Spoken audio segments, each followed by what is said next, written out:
What is going on, everybody? Welcome back to the channel, guys. Welcome back to Omar Talks Football. And welcome, guys, to this special episode of the Barca Talk podcast, guys. We are live, guys, because today, ladies and gentlemen, we have a big guest, guys. This guy is one of the biggest Barca content creators in this space, right? He's been around for a while. I'm sure a lot of you guys already know who he is. He's actually one of the biggest reasons why I actually started doing this YouTube stuff, right? Because he's actually one of my biggest inspirations, and to finally have him on the channel is a huge honor for me. But Dan Hilton, Barca Podcast, appreciate you for being here, man. How you doing? Well, firstly, I'm terrific because of that introduction, so I really appreciate that. And yeah, I've been doing this almost a decade now, so long. Well, yeah, I've been writing for a decade now, and so long enough that I realize that some of the people that have been starting along have been probably with me for a little bit. But that said, I got to compliment you. For those listening, they don't get to enjoy this, but I got to take some interior design tips from you. Your background is absolutely tremendous. Yeah, I guess I've had 10 years of bad lighting. So yeah, there you go. There we go. We turn the light on. We're doing a little bit better here. But yeah, awesome background, awesome setup, and really cool to see the things that you built. And I'm excited to have this conversation about. Believe it or not, it is the second week of the international break, though. So as excited as I would normally be to talk to you, I think the topics that we're going to get into today aren't just, well, I hope we can make them exciting, but they're just not as exciting as I think, actually seeing matches and enjoying actual football. But at least we get to enjoy the anticipation of coming back to it. Right. And that's true. I mean, I feel like with the international break, right, especially like before, I guess, the last games before the club season, right, before the international break, things were not looking well. The performances were not great. But, after we kind of got that win against Vigo, it kind of gave like us a big morale boost, right?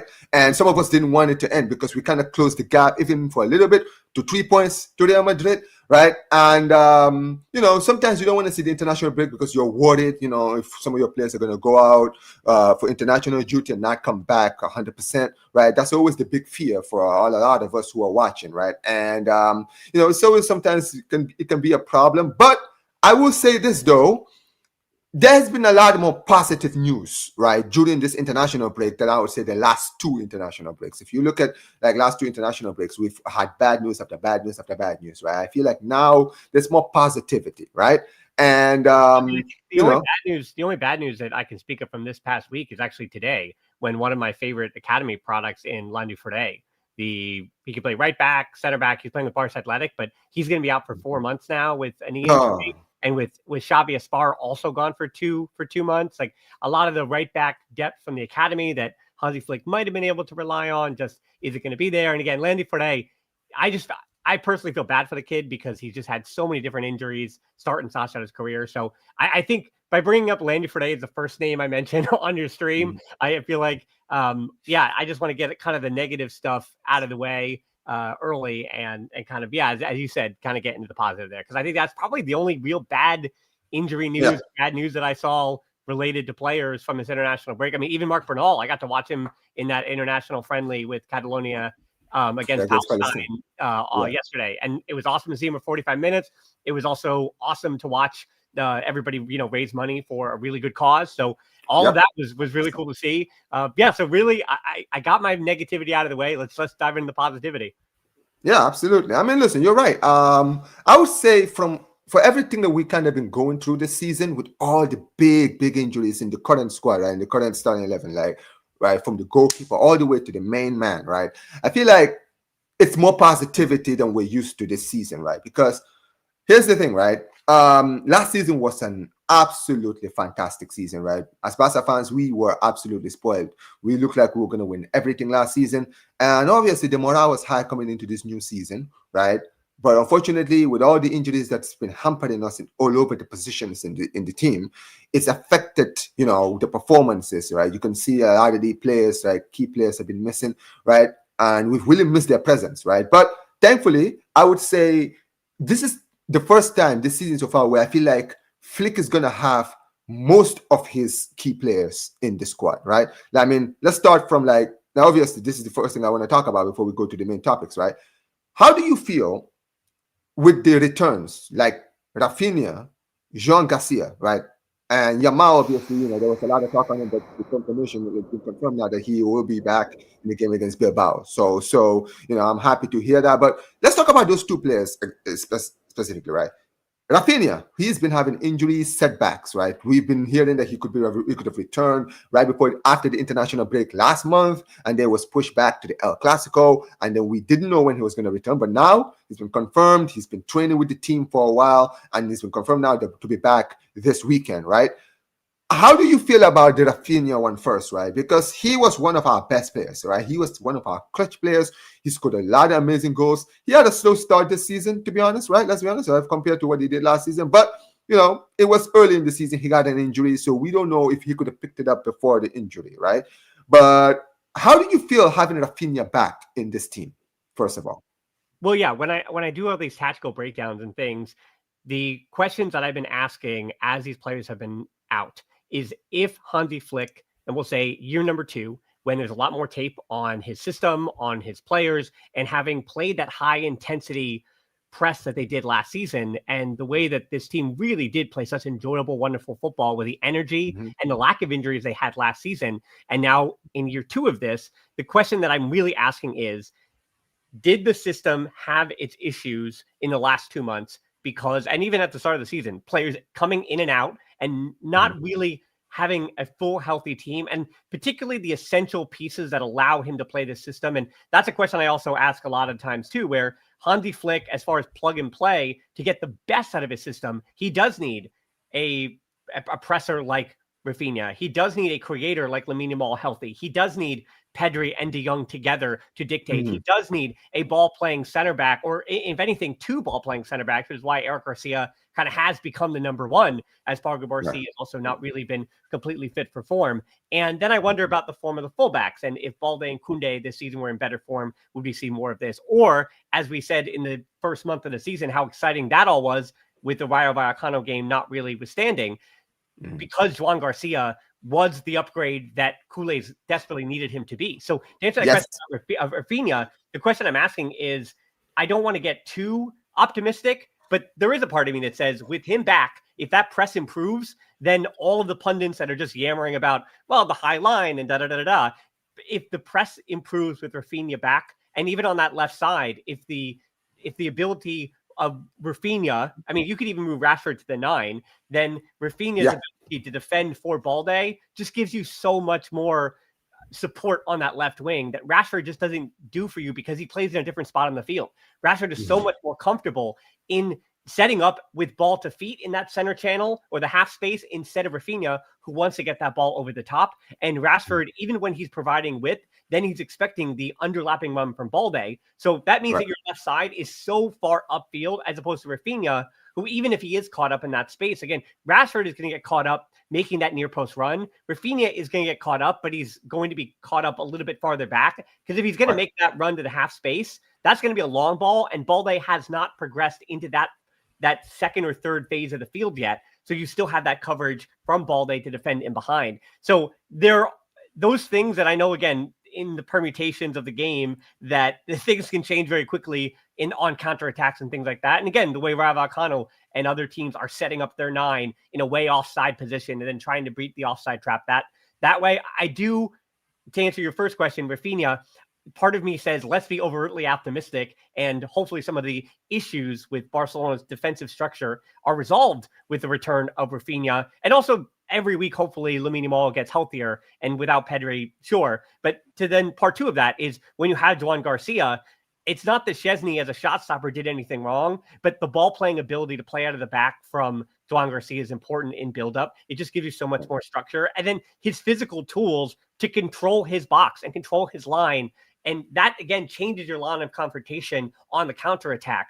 And so having him back and Raphinha together, it could do just wonders. It could do, as I've said before, I'm really looking forward to seeing Ronald Araujo back with Joan Garcia. While Araujo did lose his starting spot early in the season when Joan Garcia was the starting goalkeeper, I still kind of feel like Araujo now, with this run of games that he's gotten, could find some newfound confidence. And maybe even the same thing with Koundé. Maybe Koundé can regain his form with Joan Garcia behind him. There is just that extra bit of confidence that they get instead of having Szczesny back. So, as I said, I'm cautiously optimistic that it will solve, and I say with air quotes for those listening, but Mhm. I'm optimistic that it's going to solve a lot of the tactical issues. But there's that other part of me that says, I don't know, just saying that everything is about Raphinha and Raphinha is going to change everything, or Joan Garcia's return is going to change anything. I am worried that some of the structural issues of year 2 of Hansi Flick are not going to be resolved just by the return of Raphinha or Joan Garcia. I mean, that's definitely a lot of good points that you bring up there. Because so first of all, one thing that you said that I actually took to note is how basically with Raphinha's return, we could maybe see some changes in the team. Maybe we could see a potential Rashford being in the attack, which is something funny enough I've been actually calling out for. I've said, listen, I would like to see at some point Flick try the front three of Yamal, Rashford, and Raphinha, because I think what you have in those three players, you have too much pace. The pace that you have, the speed in which our attack is going to be moving is going to be a problem for a lot of defenses between those three. And what, like you mentioned, what Raphinha brings on that left side is also the defensive work rate, right? We know he has no problem going back, dropping deep, getting the ball, being that second man to basically do a 2-on-1 basically on a left winger, right? He's never been afraid to put himself out there. That's one of the few things that as Barca fans we really liked about him. The energy that he always gave his 100%, right?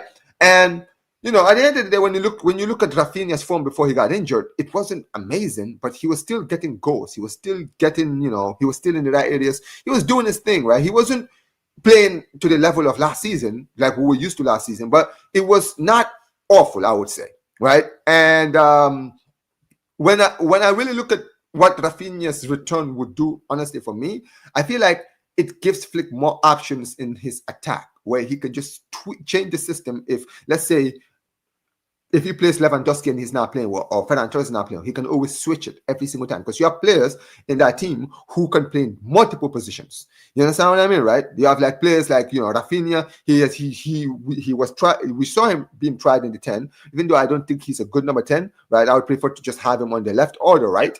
Right, you have Yamal. I would like to see what Yamal could do in the 10, because I feel like he does a lot of stuff cutting inside. I would like to see what he could do there. Like I mentioned, Rashford, he can play in the striker role. He can play on the left. You understand what I mean, right? So there's a lot of ways you can kind of tweak this team, right? And for me, when it comes to Raphinha, I'm just happy because I know that he will bring something different.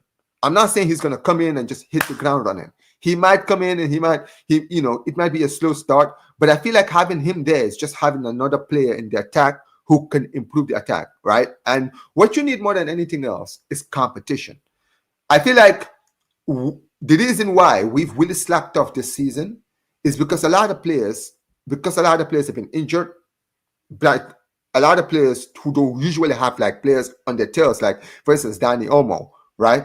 I look at Dani Olmo and I'm like, for me, I feel like the reason Dani Olmo was so good last season was also he always had to look out for Firmino, because Firmino was also playing well, and Firmino was also giving the manager a reason to start, right? So that dilemma, it's a good dilemma for a manager to have, but for the players, you always want to feel like a position is yours. But at the end of the day, if you have another player who's on the bench who's doing a better work when you're not playing well, that's going to always keep you on your feet. And I feel like that's what that number 10, and that's why when Fermin Lopez was out, we saw Dani Olmo's form really went off the rails after that injury, right? And that's why now that Fermin's returned and now Dani's returned, I'm like, okay, well, Dani Olmo, now you have to actually work, because you were not playing well before Fermin was injured. Fermin has come back; he's actually been playing well since he's come back from injury, right? So you're gonna have to now fight for your place. And I feel like in the attack, that's what we're gonna see. Rashford has played so well; he has every right to say, well, you have no reason to take me off that left hand side, right? But Raphinha is Raphinha, and Raphinha has really his stats show that he should own that left side, right? So I'm looking at them like, well, that's a good problem to have. So now Rashford has to keep playing well, and now Raphinha now has to play well to put himself back in that position, because Rashford has been one of our better players this season, right? But when it comes to the Joan Garcia thing, now the Joan Garcia one is the one for me personally that I am more excited about. I'll tell you why. If you look at Joan Garcia, especially when you look at our goalkeeping dilemma for the past few years, let's be honest, right? I'm sorry, Ter Stegen has really, he's not the same guy. Let's be honest, right? I think a lot of Barca fans, we've come to this point of acceptance that, maybe it's time to move on. I was one of the people, I tried to give him the benefit of the doubt at the beginning of last season, but I saw no improvements. And I got to a point where I was like, nah, I feel like we need, for the future of the club, I feel like you just run your time, right? And what Joan Garcia brings to this team is absolutely incredible. As that game against Rayo Vallecano, you just mentioned, right? That game, he gave us that point. We were getting absolutely dominated. We should have never left that stadium with any points, but we did. And it's all thanks to Joan Garcia's form. If you look at Joan Garcia against Newcastle, in that first half, Newcastle were having their way against us in the attack. But guess what? Joan Garcia played well, and then we took advantage in the second half, and we won the game. If you look at Szczesny, and I'm not surprised that Szczesny has really fallen off, because, he retired. We didn't expect him to be a starter, right? But for me, I feel like I'm more excited with the Joan Garcia return more than the Raphinha return, because I feel like Joan Garcia will actually improve the defense, which is something that we need. That's something that we need, because if you think about it, Dan, I feel this season, right, even though we have had injury problems, Hansi Flick has not been helping himself with the tactics that he's been using. The problem is, and I don't know, and maybe you can you can give me your opinion on this. I feel like when I'm watching Barca, I'm seeing the same style even when we win or when we lose. I don't see anything being tweaked mid-game. I don't see when teams are having their way against us, right? When the highline is not working or something is going on, that Flick is changing it mid-game or changing it at halftime or making changes somewhere. It seems like he's just insisting that I'm going to play like this, and if it works, it works. If it doesn't work, it doesn't work. Now, the problem with that is teams and managers, that's what a manager is paid for. If you play a one-style system and you play the same way against every team that you play against, guess what? Teams and managers, they write their homework on you. They will look at your team, look at where the line is, where your defensive line stands at, how your attackers move, everything. And they will look at the holes in that. And if you're not a manager who's good at tweaking your system, you are screwed. And this is something, funny enough, Dan, I was complaining about last season. When we were winning, I was being called negative when I said, I'm always watching Barca.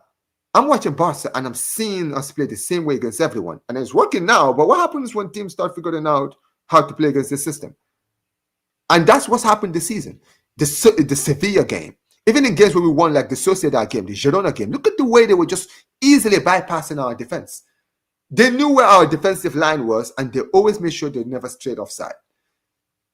The first time this season I saw Flick really change something in this team was in that game against Celta Vigo. Because in that first half, we were 3-2 up. But look at that first goal.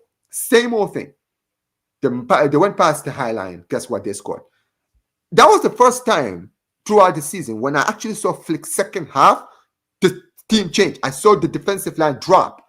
I saw the intensity much higher. Clearly, Flick did something. He clearly learned from that first half, which is something he hasn't done this season. But what do you think about what I'm saying about when it comes to Flick? Do you think that is one negative thing that you would say about him? Because I'm going to be real, it's a huge negative for me.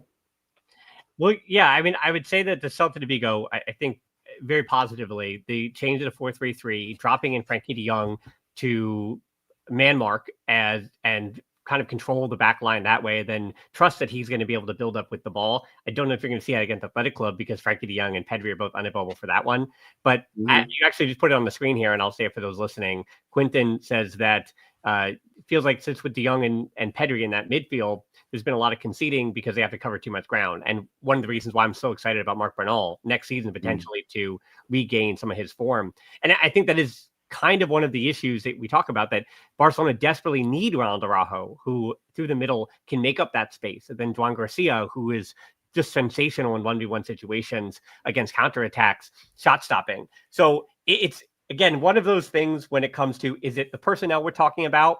And would the proper personnel in these proper positions kind of negate, because even the way that Vincent Kompany is working his Bayern Munich team, I mean, they're not necessarily doing anything tactically that is surprising or crazy. They're They're pressing well. The gegenpress is terrific. Harry Kane is dropping in, which has been a little bit different than usually their number 9s or farther forward. But again, there's something novel happening, but they're just getting the most out of the players on their field in that system that they're running, which again, is not so much different than Barcelona. And I think sometimes for me, I also kind of get stuck in the sauce. I don't mean to be so counterintuitive, but I think I get stuck in the sauce of, well, if you move this guy here and the X's and O's of the game. But I think the performances of players and players just kind of stepping up to the idea, because I do push back a little bit on the Hansi Flick idea. One of the credits I always gave Xavi is that Xavi, from the opening whistle, and I said this on my show last week, from the opening whistle, Xavi had done his homework, and Xavi would actually do his tweaks pre-game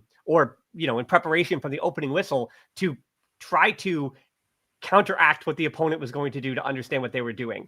And that might be because, the Barcelona, that might just be because Xavi didn't necessarily have the players at all times to enact what his ideas were going to be, which is true. That's one of the big criticisms of Xavi, is that he had these ideas and he couldn't get those players to do what he wanted them to do. And that ultimately didn't lead to as much success as he had. But also my issue with Xavi was there seemed to be, again, that lack of experience as the games were going on and those tweaks that he just wasn't making that you felt like he should have been making.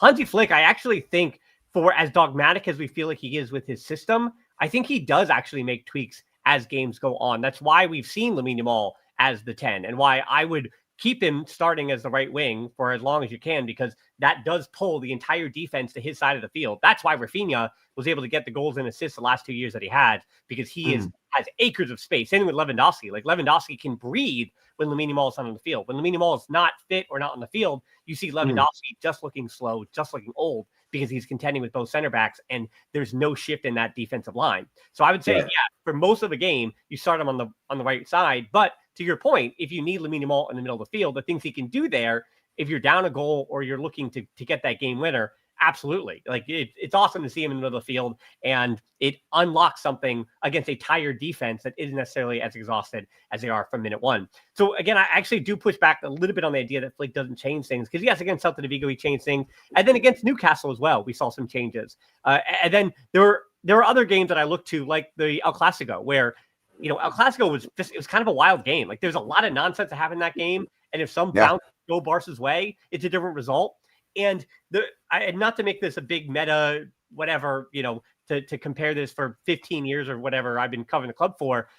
Right. I find that, the Pep Guardiola era was the first time where I was watching week in and week out. Like, usually I would just watch Champions League and the big matches that I could, dating back to the late 90s or mid 90s when I'd be watching. So going from the Pep Guardiola era and how we talk about Barcelona, and I know I came on Omar Talks Football, but, as you and I are talking about Barcelona, Omar, I find what is so interesting about the way we talk about Barcelona is our expectations against what we're enjoying and what we're seeing. And right. And I think, having covered this club the way that I have for as long as I have, those years that when Barcelona won the treble in 2015 under Luis Enrique, looking back on that, I think we've now, and especially as younger fans get more and more involved in social media, whatever, and they weren't really alive and weren't having those conversations day in and day out.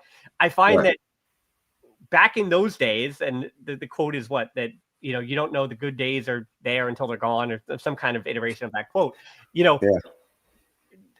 under Luis Enrique and Ernesto Valverde, where Ernesto Valverde, that 4-4-2 was just, like, no offense to the Arturo Vidal era of Barcelona, but it wasn't necessarily the most enjoyable football to watch. But he is also the greatest player of all time, so it made it palatable. It was you could eat your vegetables, right? It was like a broccoli and cheese soup, right? Like, is it good for you? I don't know, but it gets the job done, and it's in right? And so that's true. So that's what Ernesto Valverde kind of was, and then same with Luis Enrique. That era, everyone was so comparing it to, it both had to be the winning and the aesthetics of Pep Guardiola's football, when you had some of the greatest players of all time in their prime and doing it under, one of the greatest managers of all time. So that era was just a perfect storm. And then we spent 10 years comparing it to that. And then COVID hit and the pandemic hit. And then everyone's like, well, I would love to go back to the era of Luis Enrique and Ernesto Valverde, right? Because at least there was winning being done there and the players were up to it and all those different things. And then to go back to last season, I will say, for the 9 years I've been doing the show, like talking the show, as opposed to just the writing and the covering, it was the most enjoyable match to match that I had since I started doing the show, because I felt like there was a weight lifted. There was no longer that expectations of, if this team doesn't look like Pep Guardiola's 2011 Barcelona, then I'm not enjoying myself. And it's, Right. it's horrible to watch. And I feel like those expectations, enough time has gone on, and the fan base has kind of changed and aged, that I feel like we're kind of, you've got that weight lifted a little bit. But also, it's not the last 5 years or 6 years even, when the team around, I know Messi is gone, but even when the team was around Messi was aging and just weren't what they needed to be anymore. We're talking, again, 2018, 2019, when you had certain positions around the field. And so the team is now as talented as it's been, maybe not necessarily not yet 2015.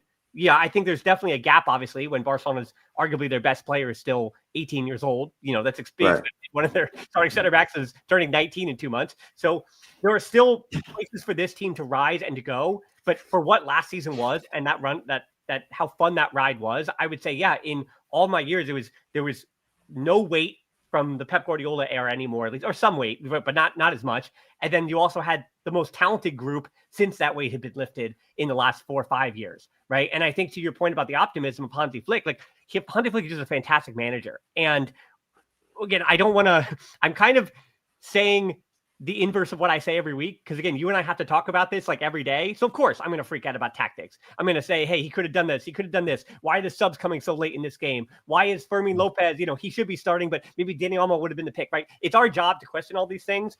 But I will say that with these injuries and things coming back, these next few weeks are really going to tell you if trophies are possible. And so as Kool-Aids, if against Chelsea, things don't necessarily go their way and they have to fight through the playoff, because Barcelona need to get a win against Chelsea. They have to beat Chelsea. They have to beat Eintracht Frankfurt if they're going to get the top 8, right? Because they 19 or so points, or things would have to go their way. So they have to take care of business there. And then as far as the Liga, you said they're 3 points off, which is fine by me. I don't mind that at all, when I know they can outplay Real Madrid in the second half of the season. But you look at who they have. They've got, again, Athletic Club, then Atletico Madrid, and then they've got Alaves, who's actually been pretty scrappy this season. They've got Real Betis, they've got Villarreal, and that's all before the calendar turns. So these next few weeks here, these next 6 weeks, could dictate whether or not trophies are going to be won. So my question is going to be, for the second half of the season, if they still can't get out of this malaise for the next few weeks, and it looks like this is kind of we'll say a second-tier Barca season, where you're fighting for the Spanish Super Cup and potentially fighting for just the Copa del Rey, are Kool-Aid's going to check out? Are Kool-Aid's going to how do I say this?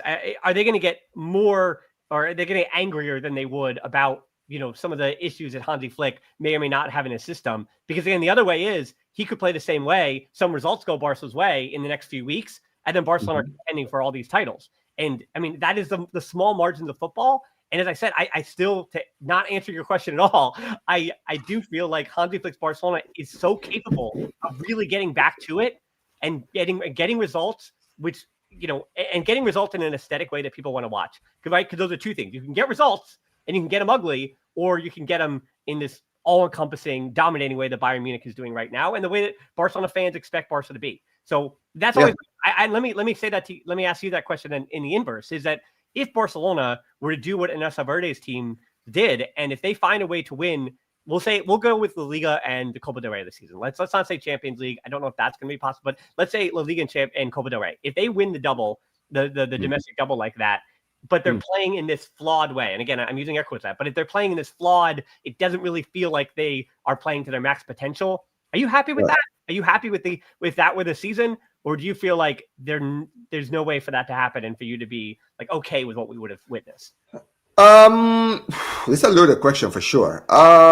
So obviously for me, at the end of the day, I feel like it's the be all and end all is always to win trophies, right? And for me, I feel like you mentioned, you made a very, very good point where you said, as Barca fans, I feel like we've really been spoiled because we've seen trophies, we've seen domination, and we've seen beautiful football all together. So we've kind of been spoiled when it comes to that. And we've always been used to, being given, like this beautiful football, tiki-taka, beautiful flows and stuff, and still win trophies, win Champions Leagues, dominating Europe, right? So we're looking at it and thinking, well, why ask for one if we can have both? You understand what I mean, right? Now, for me, at this point, and this is true, and this is a true fact, right? For me, I feel like when you look at what Barca have been through the past few years, right? I've got to a point now where I've had to accept that, sometimes you're not going to get everything that you want. You understand what I mean, right? So you have to pick one or the other. Now, for me, when it comes down to it, I want to win. I am a winner first.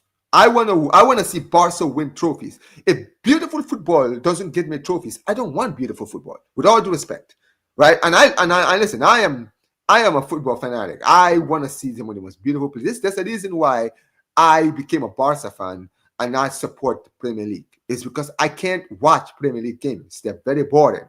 You understand what I mean, right? La Liga games, I can go and watch Betis versus Sevilla and I can be thoroughly entertained, right? Because teams come to play football. You understand what I mean, right? Yeah, I mean, well, okay, to a point, to a degree, I think I could find to a degree. They don't play Barca football, don't get it twisted, but it's still more entertaining than other leagues. That's what I'm trying to basically say now, right? And for me, right, I will say this, right? I've gotten to a point now where I'm like, listen, for me as a Barca fan, I want to see trophies is what I want. Because at the end of the day, Real Madrid don't always play beautiful football. In fact, Real Madrid barely play beautiful football all the time. They basically play win by any means necessary style of football. That's why they win so many trophies, even when they don't look aesthetic to watch, right? Because it's always about winning. So for me, I always look at them like, listen, at the end of the day, fans can say, we don't want to watch this football, this and this and this. Yes, eventually, if you keep winning and winning and winning trophies, eventually the fans are going to start saying, but is the football worth it? Because the football is hard to watch. We can't even watch games. We sit down watching the games for the sake of what? Just the result. I feel like that's why a lot of people also didn't rate Xavi. Because even though Xavi won us a league title in 2023, right? If you look at that 22-24 season, the football was really hard to watch, if we're going to be honest, right? Some games I feel like we're just scrapping it, just 1-0, 1-0. So, I mean, at the end of the day, you win the game, it's 3 points. But some fans eventually just got sick of it because they were like, this is so hard to watch. Like, it's boring. Like, I'm not used to this. You understand what I mean, right? But to answer your question, trophies are what matters. Trophies is what matters. At the end of the day, when the season is over, I can't sit there and say, well, I watched some beautiful football. What did that bring me? It didn't bring me trophies. It didn't make me, I didn't leave the season being happy. Because as fans, that's what makes us happy, when we see the team win. If you look at last season, we won the domestic treble. We almost completed the quadruple. The reason why last season was such an amazing season to watch, even though, think about this for 1 second, Dan. Last season, we were playing some beautiful attacking football. One of the best attacking teams in Europe, right? We were dominating. We scored like over 100 goals in the league, right? We were playing some of the most beautiful football in the whole of Europe. But guess what? We was conceding goals like there's no tomorrow. And that's the yin and yang of it. Because people were like, okay, we're winning, but then we always know we're going to concede every game. It's ridiculous. You understand what I mean, right? And eventually, that's why some people were being critical of the manager even last season. Yeah. They were like, I mean, but what happens if we don't score as much this season? Yeah, you understand what I mean, right? Yeah, I do. I think the expectations that every fan winds up watching in a different way their own club that they really, really love more than with the eye that they don't watch all the other clubs. So I do think that you go to every fan base, and every fan base is like, well, this player is garbage and this player needs to play better, and this is what we're missing, and this is what we're missing from this.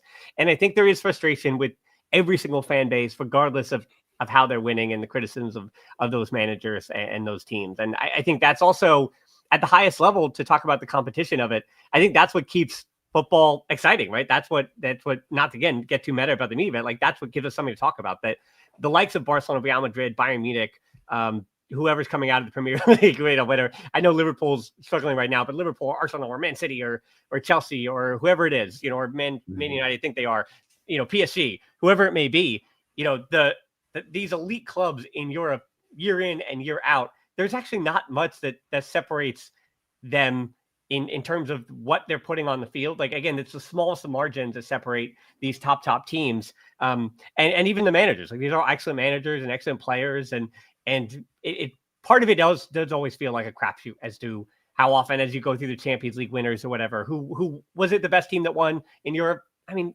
usually yes, sometimes not. I mean, and then it depends on, I mean, a lot of times not. And then it depends on what part of the season it was. But yeah, I think we're really, Omar, kind of stuck in the weeds here. And as we'll kind of continue on here, is there some other things that we kind of want to hit?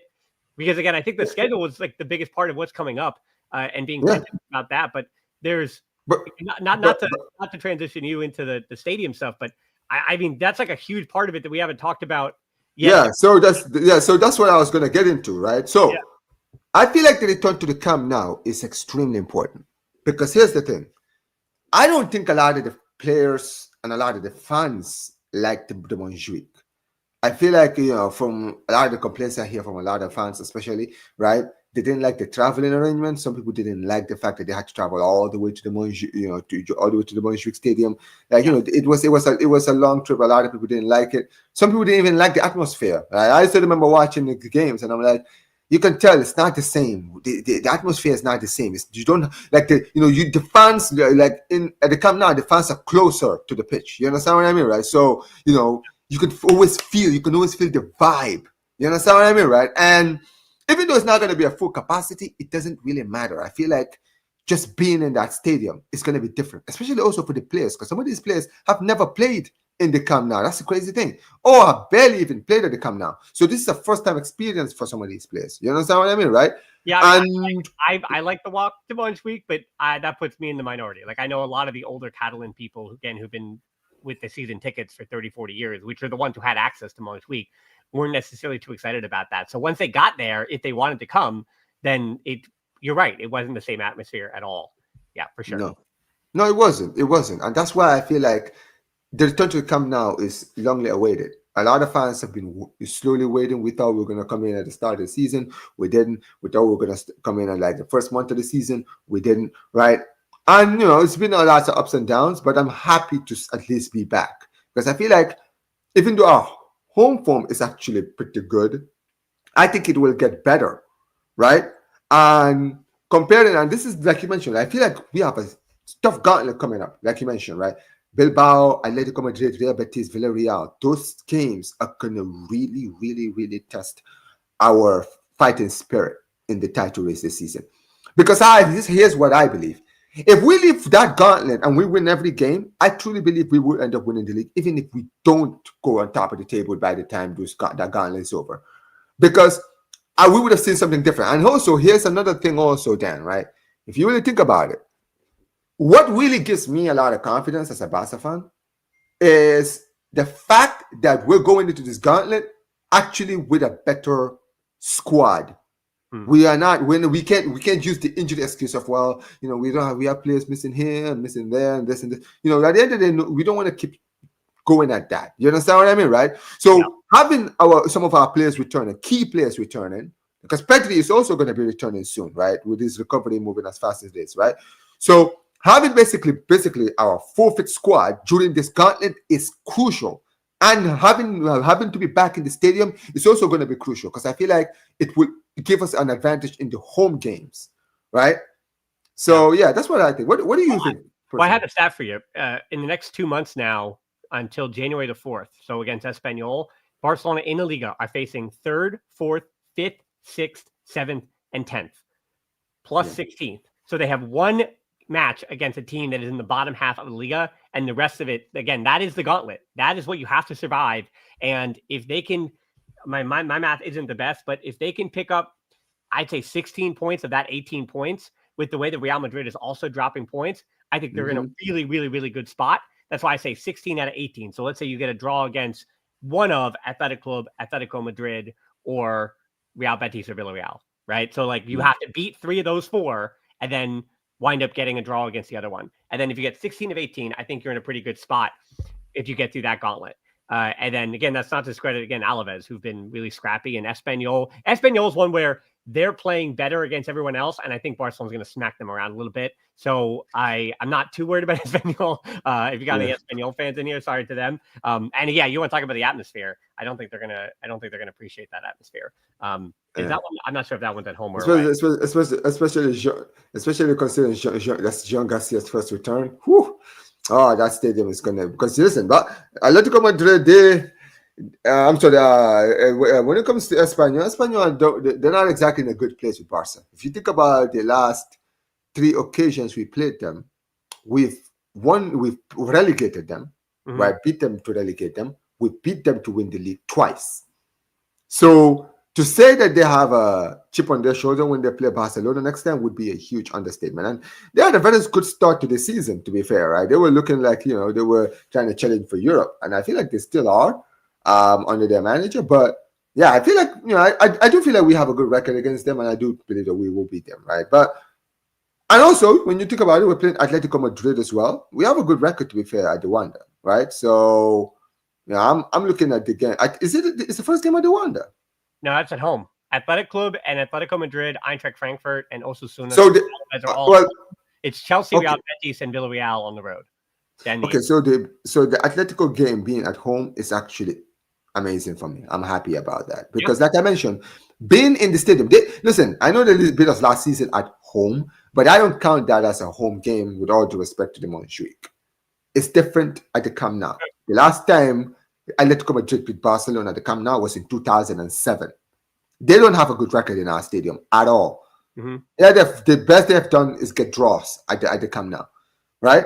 We usually beat them a lot, right? So for me, I look at this game, and also when I look at Atletico Madrid this season, they don't look like the same.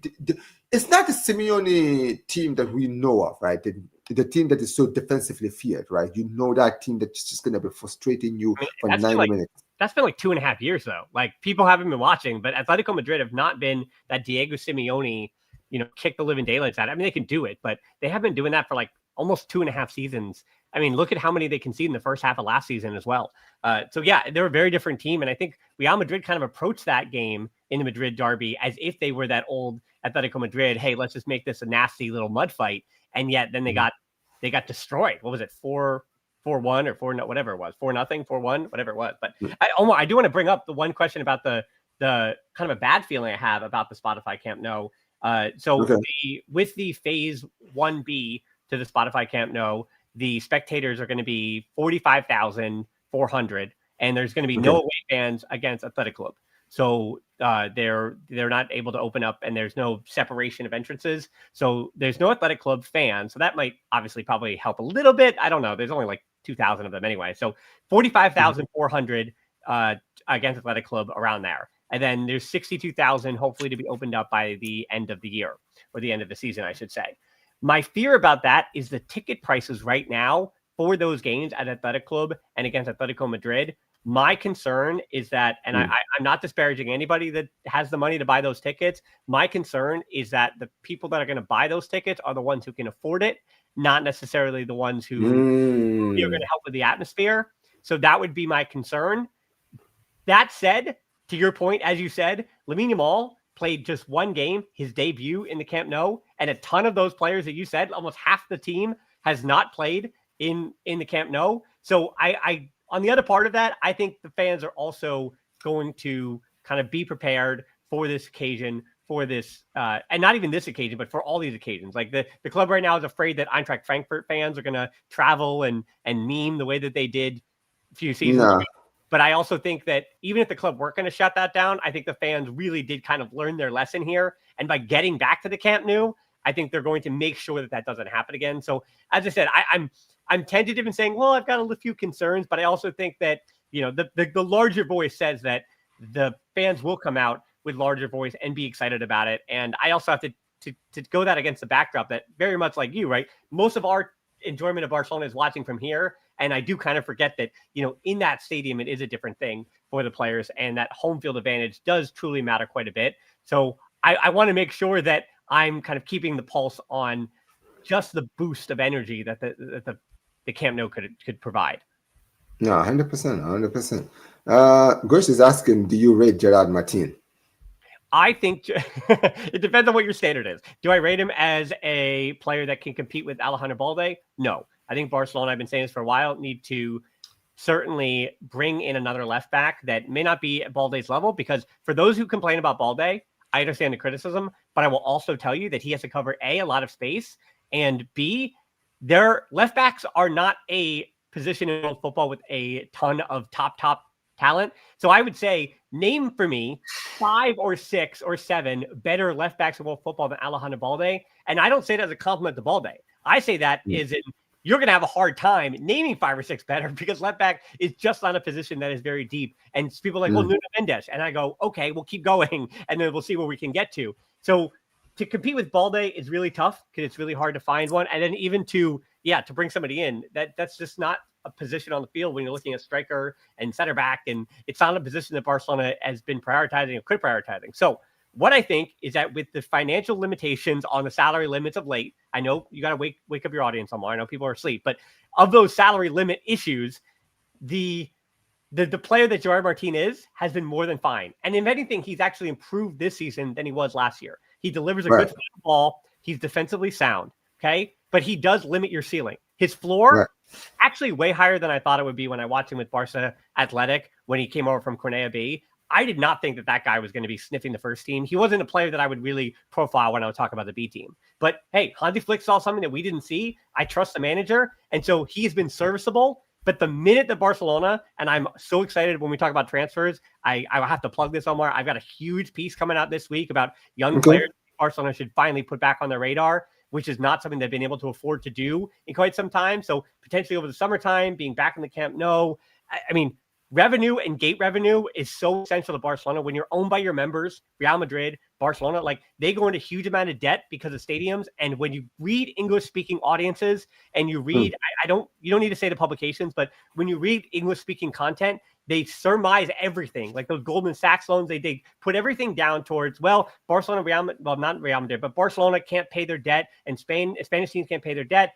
But because they don't have billionaire owners. That's what they don't have. They don't have billionaire owners, and so much of their revenue is so essential.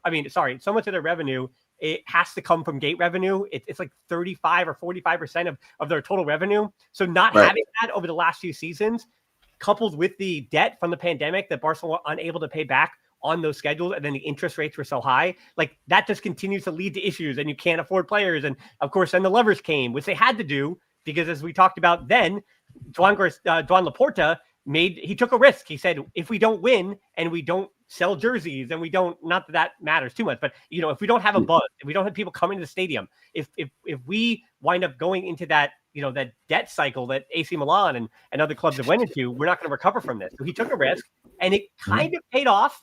And by it paid off, I mean, it kicked the can down the road that Barcelona is still paying for. So instead of being fine by the end of 2023 or 2024, Barcelona is still struggling with it now. But that said, by getting back into the Camp Nou and being able to look out and excite people with different players that might be able to come in and that stuff, that's going to excite people. But in the case of Gerard Martin, how do I rate him? I rate him as a player that was absolutely fine for the need the club needed him to be fine and a backup to Balde, and he was. So he was fine.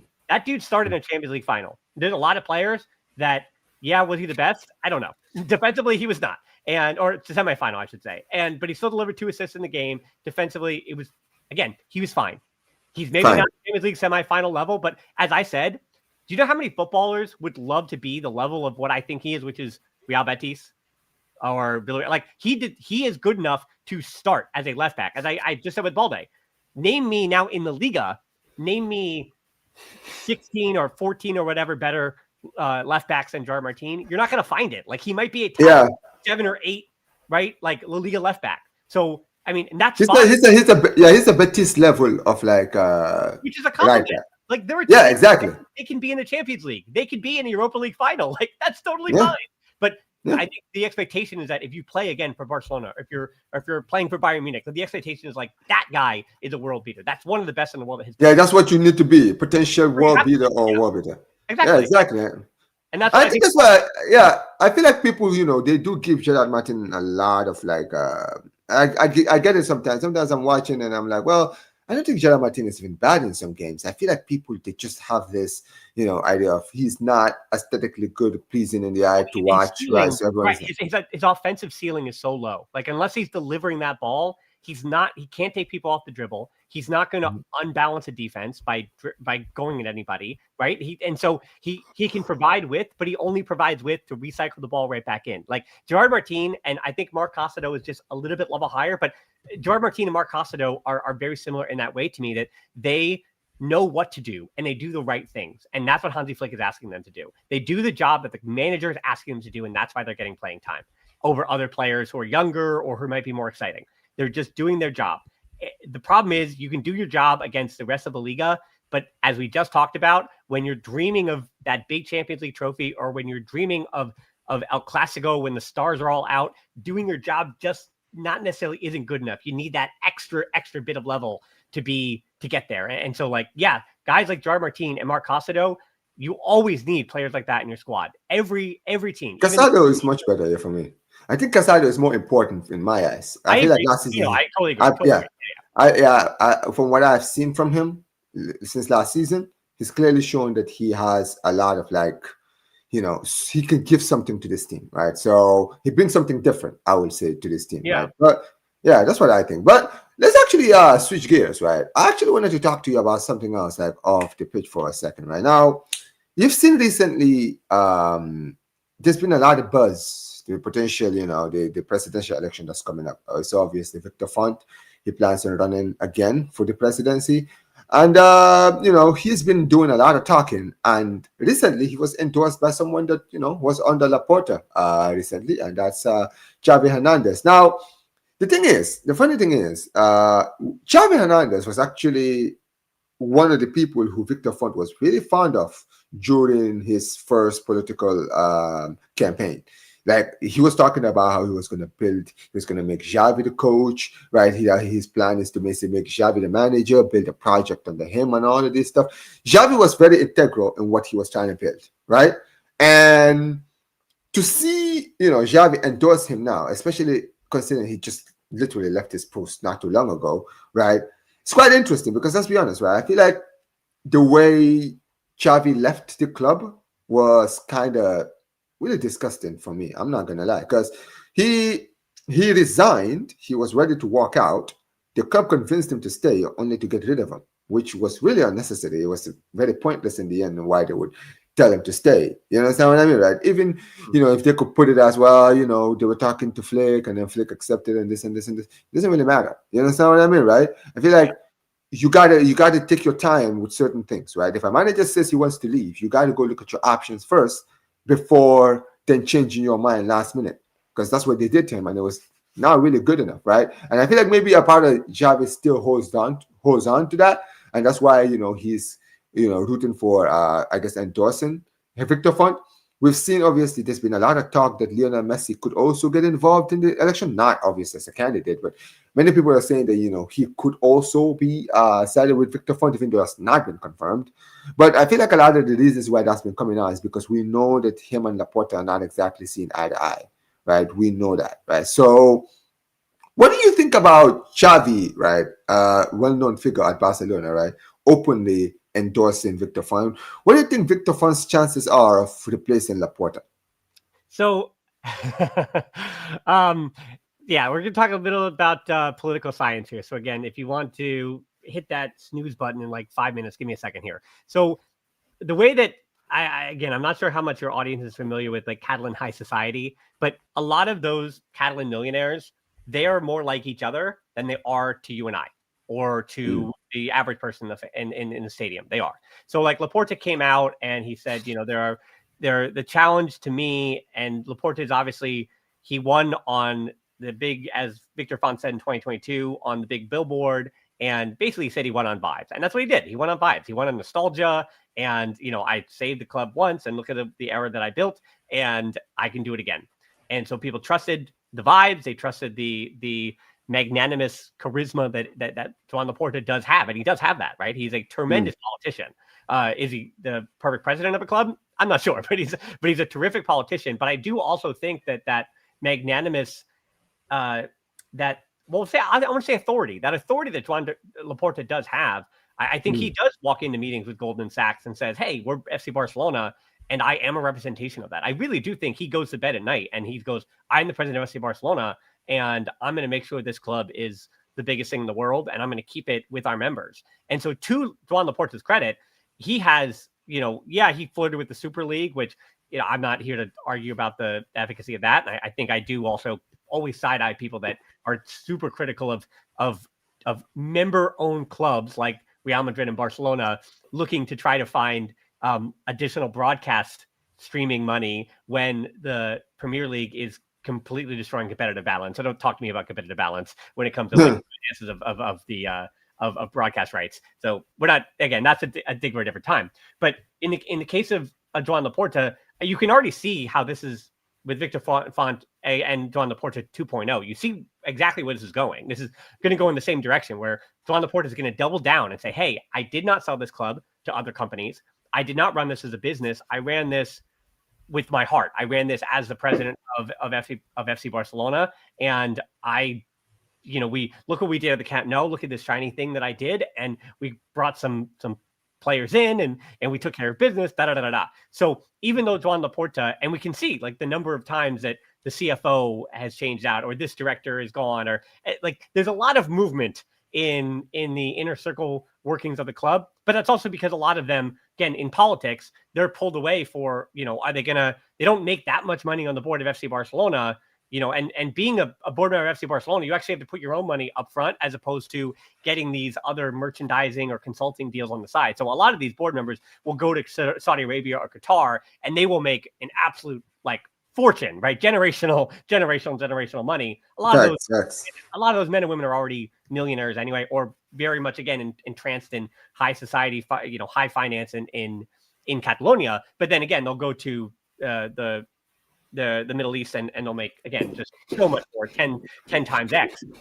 So the way that Victor Font is going to try to approach his candidacy again is that, hey, I am going to try to bring some 21st century, not even 21st century, but some 2020s or 2030 sensibility. And we have to, in this modern era, continue to adapt or we're going to be in trouble. So Victor Font is going to have to be very careful to make sure that he continues to try to say, I am not going to change the club that you love. Because I think as frustrated as some people might have got with the decisions of Joan Laporta, going all the way down to Deco being a sporting director and how much people trust in Deco and some of the decisions made and the money he's made with Brazilian commissions and the like over these last 2 or 3 seasons, Laporta picked his people, and whether you love them or not, that's what it is.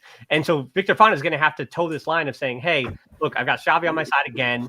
Messi might be a huge boost as well, because again, Messi, that's talking about vibes. That's talking about feelings. If you're not, Victor Font against Laporta is, again, vibes against trying to convince people that I'm going to try to do the exact same thing, but have a bit more business sense, which I don't know if that's, it's hard to prove that because he hasn't got the shot yet. And I don't think people are going to, again, the conservatism of the politician is that it's a lot harder to convince someone of the new person than it is the old person. That's why, incumbents win like 82% of the time in all political elections that are fair and free in the world. So that's why Victor Font has such an uphill battle. And Messi, to your point, is the thing that could certainly shift the balance. But, I see people in the comments mentioning that, who they they don't like Laporta, or they like Laporta and they don't like Font, or they love Font and they don't like Laporta. The problem is to everybody, from the outside who aren't also wearing suits and in those boardrooms or in those, big galas in Catalan high society, the differences between Victor Font and Laporta are actually pretty minuscule. I know they say they're going to do very different things, but they, Laporta wound up getting to the same spot that I think Victor Font would have, but he kind of was just a bull in a china shop doing it, as opposed to Victor Font. This is my game plan. This is my A to B to C to D. So I think it's about a political approach more than it is about the final results. I think whether it's Victor Font, this is just I think my hot take is that whether it's Laporta or Font, I think the end result is going to be a lot different. I think there's a lot, again, those two are very similar as the way they're going to approach this, as opposed to Bartomeu, who did approach it. I say that, but he began approaching it in a similar way. But by the end of it, he had kind of lost the forest for the trees because, again, they were just making so much money. And the club, what was his last season before the pandemic? It was a 1.2 billion euro revenue or profit. I think it was revenue, not profit. Revenue. Yeah. And so again, the numbers you're talking about are just astronomical.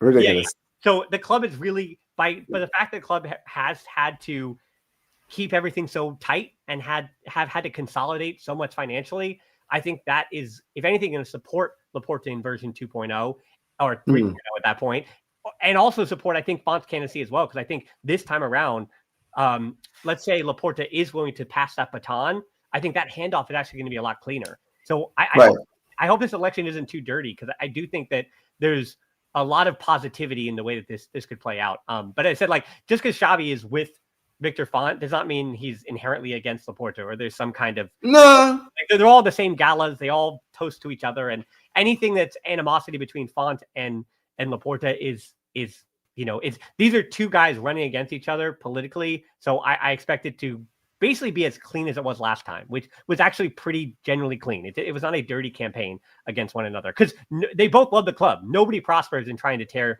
another candidate down who's trying to put forth good ideas for the club. No, and that's 100% true. So for me, I look at like the whole situation, and I get it. At the end of the day, I don't think when it comes to Victor Font or Laporta, right, that there's personal animosity. I don't think there's personal animosity. They have a level of respect for each other, right? At the end of the day, they all believe that they know they have what it takes to basically take the club to the next direction. Let's be honest, right? Let's be honest. That's the whole idea, right? These guys, they want to come in, bring the idea. They believe that they're the ones that are going to take this club to the next level. So Victor Font, it's not personal. At the end of the day, Victor Font believes that he has the right ideas that can take Barca to the next level. So does Laporta. And at the end of the day, may the best man win. And you see it all the time. Like when the last election, when Bartomeu won, Victor Font was the first one to congratulate him. Right? At the end of the day, it's not personal. At the end of the day, I wanted to win. He won the election. Doesn't mean I'm gonna be pissed off, but I will be back to basically try and get my basically get myself another opportunity. Because here's the thing.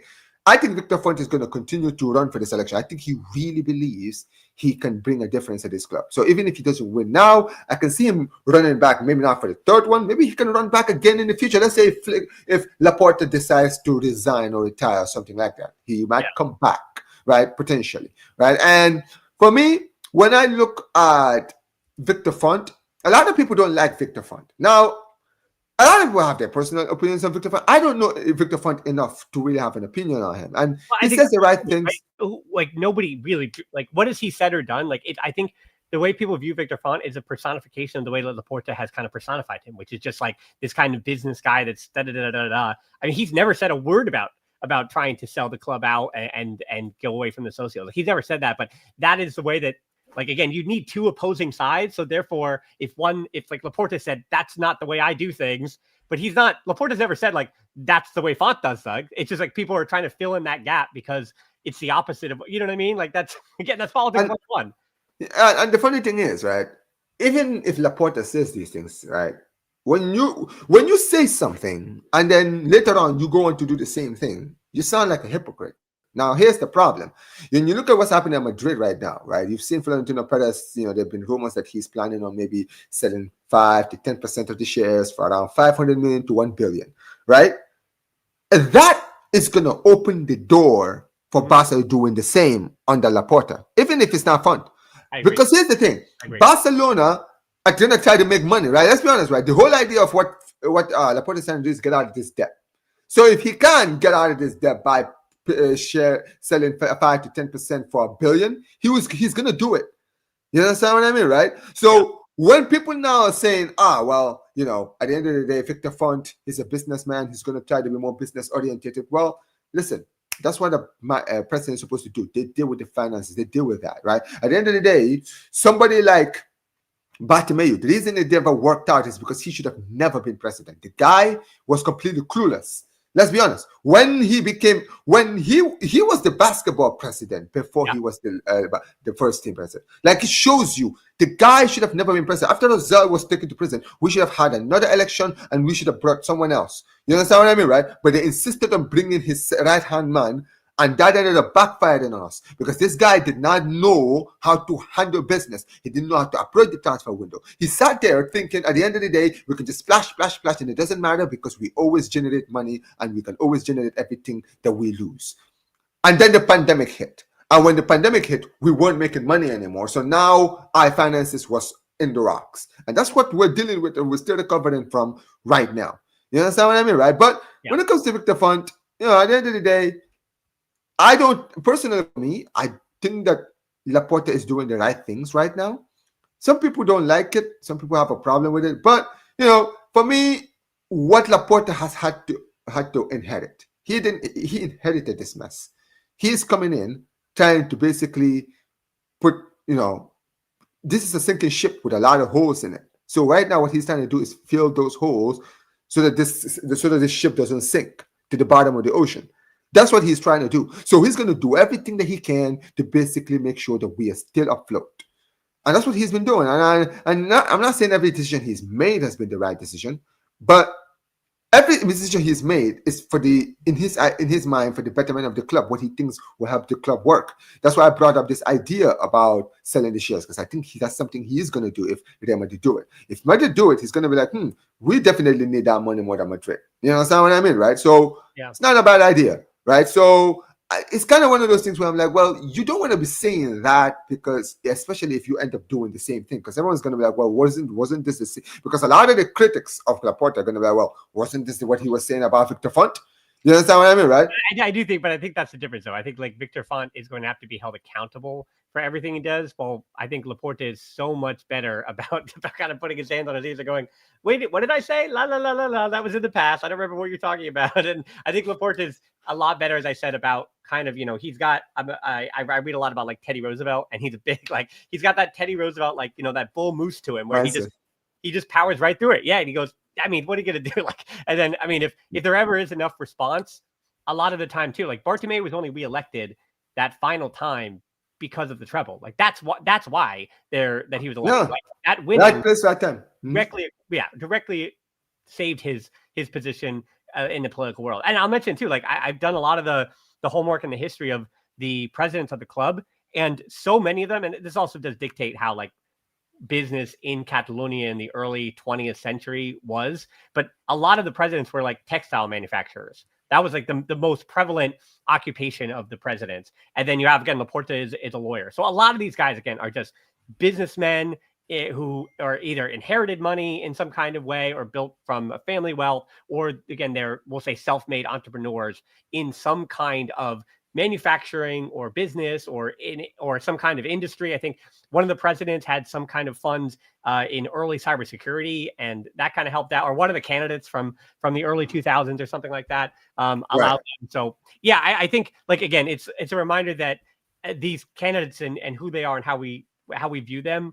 It's so hard to do that when we're not in that bubble of Catalonia, which is, again, it's an interesting reminder that when we're talking about Saudi money, Barcelona is a global club. They're a global club who are operating and looking in the mirror as a Catalan club, because that's what they always have been. So that juxtaposition, and that's the whole thing about the Super League too. Everyone's like, oh, it's the soul of football. And I'm like, if any club that you see in the Champions League, we'll say the top 16 or 8 or whatever, outside of potentially maybe one of those clubs in Liga that accidentally snuck in, or let's say a Danish club sneaks in one time by accident, which doesn't really happen anymore. But if one of those quote unquote smaller clubs sneaks in, sure. But any major club that's in a Champions League semifinal or quarterfinal every year, year after year after year after year, those are global brands. They're global brands. They're not your hometown neighborhood club. Every club in world football is we're a working class club. Every single one will do that because that's what they want to be. They want to say, we are your club. We're just like you. But no, Barcelona and Real Madrid, I remember, sorry, a little quick anecdote. A few years ago, some Real Madrid podcast, I thought I was going on to have a good conversation. They wound up ambushing me. And then I wound up yelling at these two kids for 40 minutes about hey, you might think that your club, Real Madrid and Barcelona, they're so different, whatever. And I'm like, no, they're the exact same. They do things differently. Yes, Florentino Perez and John, whatever. But there's a reason why both of them are in talks to be in the same, that's why they were in cahoots, if you want to call it that. But it's because the more you think they're the opposites, that's why that they survived as rivals for now going on 70 years or 80 years, because But yeah, more than that, 80 years, like, because they're the same, but very, very different. Right. And so I mean, obviously historically very different because of the. No, of course. And I feel like a lot of Madrid fans also know, you know what it is? It's like that rivalry mindset where you don't want to be too much like your opponents. You understand? You're like your rivals. But as far as the fundamentals is concerned, it's the truth. I feel like the way both of our clubs are run, we're run very similarly. We're, the socios own the club. We do elections. We do the same things that they do. You understand what I mean, right? Every single thing, even the fan bases, the way the fan bases are vocal, it's very similar. Madrid fans, they show their discomfort, right?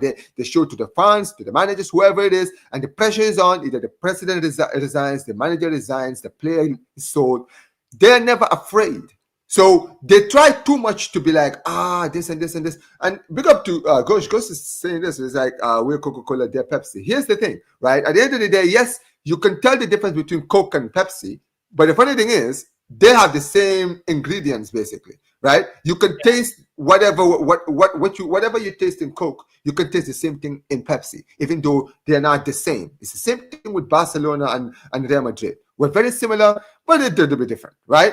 But, it is what it is. And, Dan, this is the last thing I'm going to ask you before we do get out of here, right? Very quickly. I wanted to ask you about this whole situation, because I made a video this morning, right? It was the Yamal situation, where I really went off. I remember I went on a tangent. I was really not happy, because I honestly, I'm just disgusted by the blatant, right? The blatant biasness that exists in the Spanish Federation, right? You look at in September when we lost Lamine Yamal against Bulgaria, and they put injections on him and put him on that pitch against Turkey.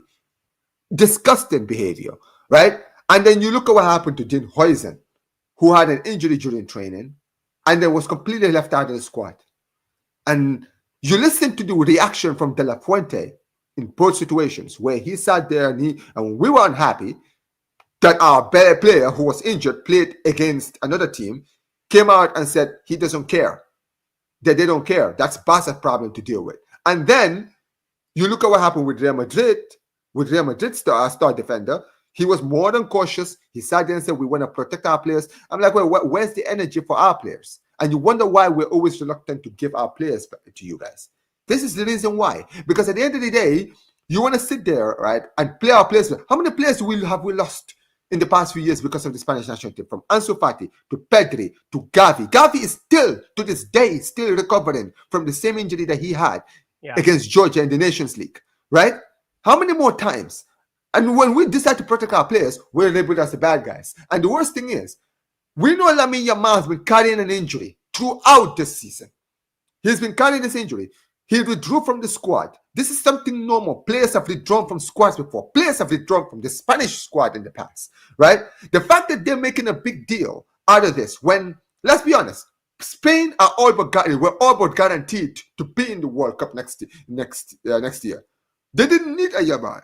And they clearly did, because they still played well. I know they drew their last game against Turkey yesterday, but they were in a better place. They didn't need Yamal in that game, but they just wanted something to complain about. And it's such a disgusting mindset. You understand what I mean, right? Yeah. And I remember I was talking to one of my Madrid friends, right? And he even said, because he lives in Spain, he told me, he said, you got to understand, it's in the mindset. A lot of these Spanish people, especially the Spanish people, they don't like Catalans. So even Catalan players, Barca players, they're treated very differently to how other club players are treated. And that's why a lot of like we know Piqué. Piqué was one of those players who, he played for the national team, but you could tell he wasn't always interested, right, in games. You could see like sometimes he was just there because he needed to be. And that's why in 2018, he just packed it in. He was like, yes, I'm done. I've won everything I needed to win. I'm good. You understand what I mean, right? But what do you think about this whole Yamal situation? Because it's truly disgusting. Yeah. Well, okay. I do want to start. I just want to put a pin on our previous conversation even by saying that we'll talk about the soul of the club, and that'll come up in the presidential election, and that debate is going to happen. And I would say very cynically, in the 21st century, the motto of Mescun Club, how far in the 21st century are Kool-Aids comfortable with deviating? Like, what is your definition of Mescun Club? And how far away from that definition that you have a Mescun Club are you willing to go? And I think when you talk about like your identity as a Barcelona fan and the identity of the club and how you want to be proud of this club, you just have to ask, okay, what does West Mexican club mean to me, and how far off that? Because I saw somebody mention about UNICEF and stuff. So yeah, how far away from that? Because again, those kind of differences, the Mexican club, those are the differences between Barcelona and Real Madrid to this day. And now I think there's a reason why. Yes, I know. For those watching, I'm wearing white, but this is based on the alternate the other day with the shout out Pena NYC. But to the Lamine Yamal point, yeah. So I just want to put a pin on that about the Mexican club. But to the point about Lamine Yamal, which again kind of transitions to it. It's just like the way that Barcelona is spoken about in Spain, the way that Real Madrid is spoken about in Spain is very different. And so not to say that I tune it out or not say that I don't care, but my only question is how or if that is affecting Lamine Yamal. If it's not affecting him and that kid, I don't care. Like if there is no A to B where he's getting all this hate and it's affecting him on the field, whatever. Like that is to the point. Like what I've liked about Joan Laporta is that he really is this kind of neon sign. Like it's like in I remember the American show The Office, where it's like you put a big neon sign up and it might be ugly or hideous over the bar, and you're like, well, everyone's looking at that and everyone's not looking that I didn't dust over here. You know what I mean? Or like it's this big distraction, and Laporta's so good at that. He's like, hey, everybody, look at me. What, regardless of what I say, look at me, and tries to take some of that pressure off the players. And so I think that if he can do that as a president, great. So yeah, if it's not affecting Lamine Yamal and not affecting his camp, then I don't really care too much about that. Now, unfortunately, I think with his love life being very public, I think that's really tough. And I think he's now, as a still 18-year-old kid, he's navigating new parts of his career and life. And that's kind of happening in the public eye, which can be really tough. But I will also say that entorno is built to protect these kids in that way, regardless of whether or not whatever girlfriend or whoever is joining them up in the stands, they're still very much protected in that little bubble in that world. So how much he reads it or cares about what Marca or Diario As or whatever it is, like regardless of whatever he's watching or seeing on social media, as long as he can tune that out and has that ability, which so far in his career, he's shown us that he can't. He's shown us that it doesn't matter where he was or what he was doing. Like this injury is an injury. Like this groin injury is an injury. Like that's what happens, right? And then you try to improve from it. But everything off the field has not affected him on the field. And again, I will say for younger generations, go back in the past. Again, just Google Kubala off field or Google Romario off field. Google Ronaldinho off the field. Like just look at what these other players were doing years ago. Like you can't do that in professional football when players are playing every 3 days for 11 and a half months of the year. Like these guys are more inside the sport than we have ever seen from these athletes. So unless Lamine Yamal comes out and says, hey, the way I'm being spoken about, and again, Gerard Piqué was very vocal with it. But I also think Gerard Piqué he's out there though. Like he cares what people think. He's on streams and he's talking and he's yammering. And we just don't, Lamine Yamal might be too young for that, maybe someday, but like he just doesn't seem like as much as he seems like a big personality who does the photo shoots or whatever, like he doesn't project that he doesn't need to constantly be doing interviews. He did the one interview with he did with Ibai, and I know, but like even I listened to that interview. Like it was an 18-year-old kid having a little bit of fun. Like it was not this. Yeah, I agree with that. Yeah, it was like this like crazy thing. Like the kid just did an interview with this huge streamer because he's an 18-year-old kid. Like, get over yourself. But we all know why that is though. Because here's the thing with Madrid. Madrid fans and the Madrid as a football establishment, they are a sensitive club. They really are, right? When I saw the reaction, I said, listen, yeah, people can have their problems with it, but here's the thing. What really made me, like what makes El Clasico, Real Madrid versus Barcelona, so entertaining, what makes it so pleasing in the eye, why fans like us, right, we enjoy El Clasico, why even non-Barca and Madrid fans are watching El Clasico, it's because it's personal. I know it goes beyond football, right, outside of football and all of that, but on the pitch, it's also a lot of it, right? We've seen this in the past. During the Mourinho Pep era, these guys spend so much time dissing each other all the time. And a lot of us, as fans, we ate it up. We loved the fact that, okay, you're saying this. Okay, I want to hear what my manager has to say, right? We will see when we play on the pitch. And when we won, it felt better because we knew we were winning on the pitch and off the pitch. You understand what I mean, right? And what Yamal said, I didn't think it was that personal. I didn't think it was that serious. But this shows you how sensitive this bunch of Madrid players are, where any kind of criticism they just take it to heart and they start crying about it. And they reacted. I said, brother, this is actually embarrassing. Because I think to your point, I think the Danny Carvajal reaction was the one reaction I was like, come on, man. Like, you're like an adult man. Like exactly. And you played at Real Madrid during the fiercest El Clasicos. This is a guy, by the way, Dan. Let me remind you that in 2017, this is the same guy who gave the Barca fans a middle finger. Like, we don't remember. Like, you do realize you're on live TV, right? And everything you do is caught. Like, you can't escape the cameras.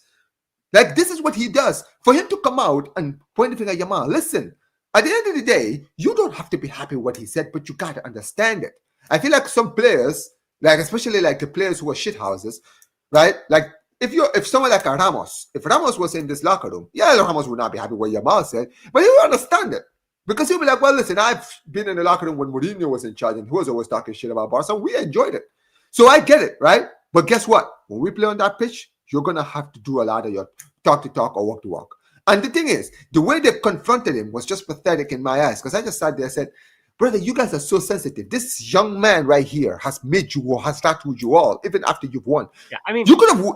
The players also don't have to be like they are in the Spanish national team together, but they don't have to be friends. Like when Messi said when he and Ramos played together at PSG, like they never were friends. Like they had to put the battle, like they had to put that high intensity, and they had to put being enemies in their past to be teammates. But they didn't. You don't have to be cool. And that's the other thing too. Like there's a lot of guys in the locker room. There's trainers and there's coaches and there's just so many people swirling around the club, other people's entourages, other friends that are around the club that are of these players. And so I said, like, not everybody gets along with everybody. There doesn't need to be a kumbaya everywhere. Like you can have if this player didn't like this player, fine. Like, but if the whole point to go back to this whole idea about like what the fans care about, as long as you can perform, if both of you can perform on the field and you can win trophies in the same team, it doesn't matter. And that'll be the same thing for Spain at the World Cup. I mean, likely Daniel Carvajal will probably be healthy. So if Carvajal goes and Lamine Yamal is obviously they'd love to take him. De La Fuente will take him if he's got one leg. So if Lamine Yamal and Daniel Carvajal are sharing that right side for Spain at the World Cup and they win a World Cup, they're going to hug and it's going to be great. It's going to be awesome. And we're all going to enjoy each other. Like listen, they won 3 trophies. I don't care. I don't know. No, really, because here's the thing. During the height of Clásicos, during the Pep, because I want you to remember, during the Pep Mourinho era was when Spain were the most dominant. So you had these two teams, right, fighting each other every single Clásico. Every single Clásico was intense. Every tackle, every single cuss word, everything. Red cards flying. For managers fighting each other, dugouts going crazy. You realize you could see the El Clásicos were personal to both teams. But look at half of the Madrid and half of the Spanish national team. 50% of that whole squad was just Barca and Madrid players. And guess what? That team won 3 trophies in 3 competitions. So clearly it's shown you can make it work. Yes, you don't have to be friends. I'm sure most of those players did not like each other. But one thing you need to understand is, okay, when we're playing for Spain, we're all Spanish. We're here to win with the Spanish national team. Keep all of this Madrid Barca shit after the game. When we're playing for our clubs, you can talk all the shit you want. When we're here, we all respect each other. And that's what, and these players came to a common ground with the Spanish national team, and that's why they succeeded the way they did. Because at the end of the day, it's about winning for those players. And I think the same thing applies with, and also people were saying, well, you saw that Carvajal, he unfollowed this guy. Listen, people are interested in that social media thing. And by the way, Carvajal actually he refollowed him. So it's not like, at the end of the day, I'm sure at the time it was the reaction of the Clásico, the fans were not, the players were not happy. But eventually, cooler heads died down and the players are like, cool, it is what it is. We've won.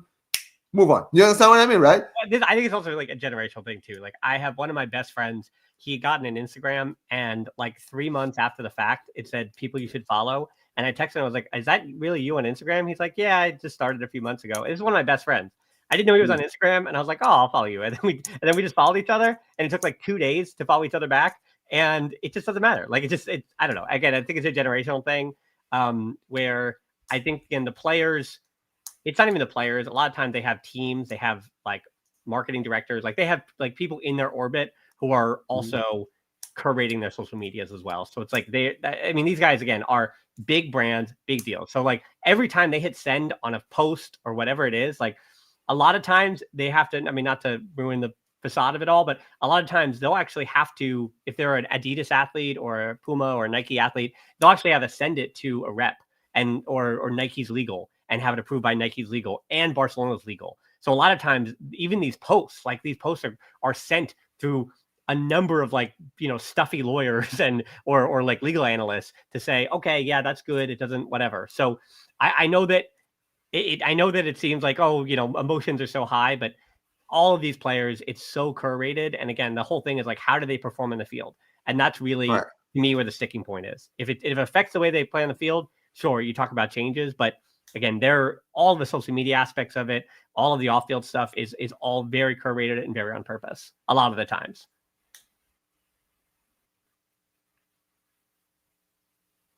No, 100%.